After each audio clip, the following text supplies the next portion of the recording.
Hello everyone! Ayan, good morning po. Ayan, maulan na naman po ngayong araw na to. Kaya sa lahat po ng mga ingat-ingat po kayo.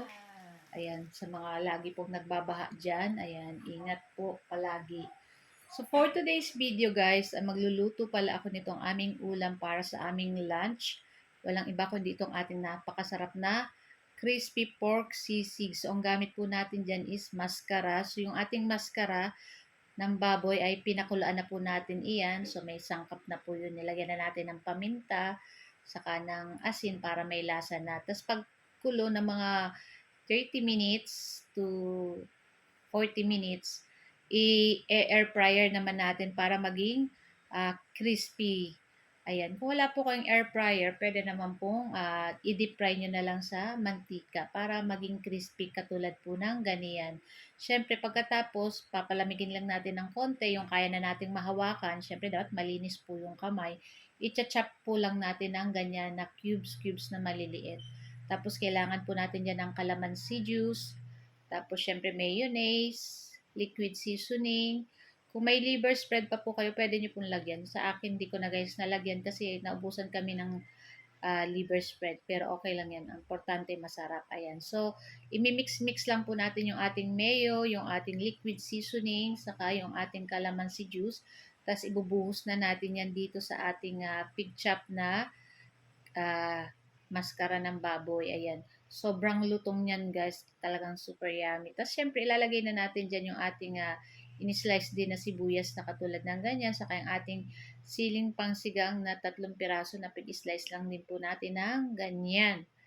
Ayan. So napakasarap po nitong ganitong ulam guys. Nako, itong ganito guys, pwede na nga itong ulam mo. Yung ganyan, sobrang sarap niyan. Pwede na rin guys pampulutan, charot.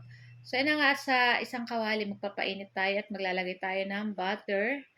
Ayan. Tapos, syempre, ilalagay na natin dyan yung ating minix na pork dyan na kasama ng ating mga ingredients.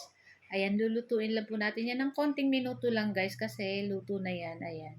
So, ano lang natin yan dito sa ating butter hanggang mag-absorb yung lasa ng ating butter dyan. Tapos, mag-ready tayo ng isang itlog guys. Kasi lalagyan natin yan ng isang pirasong itlog. So, nag-ano lang ko sa gitna. Ayan, naglagay lang tayo isang piraso. Ayan, tapos i-mix na po natin iyan. O, di ba napaka-simple lang naman po at napakadali lang nitong gawin or lutuin. Tapos, that's it. Ayan, pwede na po yan. Ayan, kung medyo matabang po, pwede nyo pong lagyan uli ng liquid seasoning pa. So, kayo na pong bahala. And after ilang minuto, ayan, luto na to guys. At ready na rin po kaming kumain. Ako, napakasarap nitong ating ulam for today's video. Kaya kung di nyo pa natatry yung ganito guys, try nyo na din po. So guys, ayan lang po ang aming video today at sana po nag-enjoy kayo. Ayan, maraming salamat po sa inyong panonood palagi at sa inyong pagko-comment, pag-share. Ayan, maraming salamat. So meron po kami natira ng agahan ng tuyo, tapos okra, tapos yung scrambled egg. Siyempre, hindi mawawala yung kape. So guys, thank you for watching. See you next video. Ciao! Sarap!